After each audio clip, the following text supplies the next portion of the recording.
Nous, on est riches parce qu'on est en train d'appauvrir l'Afrique, de nouveau, l'Amérique latine, l'Asie. Nous sommes nous les responsables de ces millions de morts. C'est nous qui disons que tu dois avoir accès à l'eau simplement si tu la payes. Que je t'amènerai l'eau si je suis rentable. En Afrique, c'est nous, c'est pas eux. Eux, ils étaient capables de le faire en communauté.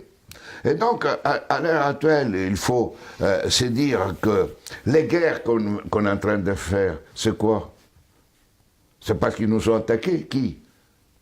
Quand Sarkozy a bombardé la Libye, aucun Libyen n'avait attaqué la France. La France n'avait pas été bombardée par personne. Et nous, quand les Américains ont bombardé Bagdad ou l'Irak, parce que c'était l'ennemi du mal, tous ces millions qui sont morts, et tous ces millions de réfugiés syriens, irakiens, etc., c'est qui eux, ils sont voulus. Et nous, on a le courage après de dire, je vais t'aider pour rester chez toi. Hein? Alors qu'on les a créé des conditions pour qu'ils doivent fuir.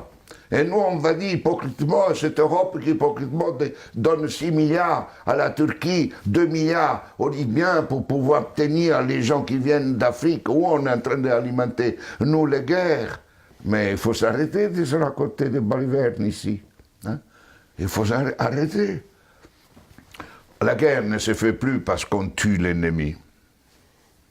La guerre est devenue, grâce à la technologisation, elle était déjà aussi d'avant, mais elle est devenue une activité économique la plus rentable après l'industrie pharmaceutique et l'industrie informatique. On fait la guerre parce que c'est rentable.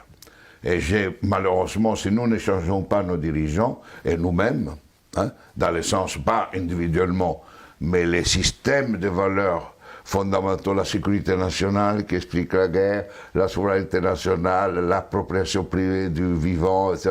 Tout ça, on fera la guerre. On fera la guerre, pourquoi? Parce que pour cela, deviendra une activité de plus en plus rentable. D'ici quelques années, si vous éliminez la guerre, le PIB mondial chutera, d'après le système dominant. Il ne chutera pas si on est dans un autre système. Au contraire, la guerre, la disparition de la guerre sera une source de richesse. Mais c'est pour cela que les dominants à l'heure actuelle ne veulent pas réduire les armements, ne veulent pas réduire les occasions de guerre. Parce qu'imaginez-vous la France sans la guerre. Que serait comme économie?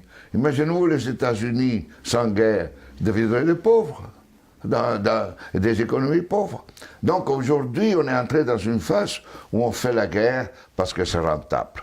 Et vous n'aurez aucun dirigeant actuel du monde qui arrêtera la guerre, parce qu'il sera crucifié, parce qu'il sera lapidé, parce qu'il va contre la logique. La guerre fait augmenter le PIB mondial. La guerre permet la croissance économique. Et on suppose que si on fait la guerre, on augmente la création d'emplois chez nous, non?